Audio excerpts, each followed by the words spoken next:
the late 19th century, Jews in Europe and Russia were victims of acts of violence known as pogroms.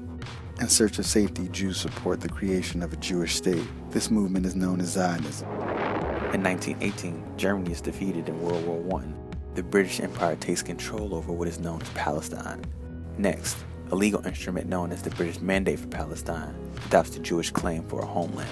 In 1945, the Second World War draws to a close, concentration camps are liberated, and the atrocities of the Holocaust affirm the need for a Jewish state.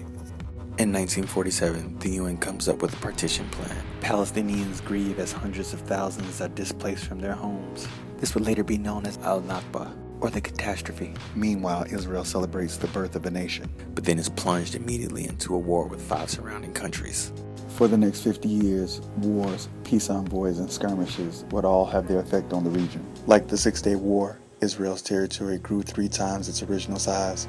And the Yom Kippur War, where an estimated 14,000 soldiers were lost on the battlefield. The formation of the Palestine Liberation Organization, also known as the PLO. With Yasser Arafat as their leader, they proclaimed to liberate Palestine by force. The 1972 Munich Games, where 11 Israeli hostages were slain. Yasser Arafat addresses the UN and says, "Today I have come bearing an olive branch and a freedom fighter's gun." In 1979, Egypt and Israel signed a treaty best known as the Camp David Agreement, outlining the framework for peace in the Middle East. In 1982, Israel launched a massive military incursion in Lebanon.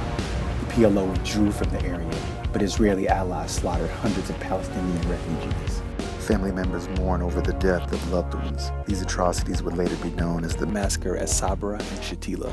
In 1987, there would be a mass uprising of Palestinians known as Intifada. Intifada 2 would follow, the reoccupation of the West Bank. The Gaza pullout, which resulted in Israeli settlers forcibly being evicted from their homes. And in January 2006, Hamas won a majority in the Palestine parliament. In 2014, Israel launches Operation Protective Edge.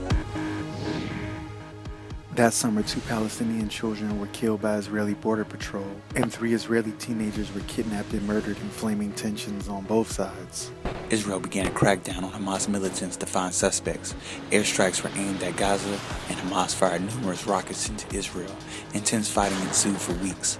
Hamas used tunnel tactics to penetrate past its borders, and Israel showed the world the defensive capability of the Iron Dome, a system designed to intercept and destroy short-range rockets. Ultimately, the fighting resulted in an open-ended ceasefire, but now with tensions mounting again over blank, blank, and blank, the world will have to see what happens in the next chapter of the conflict.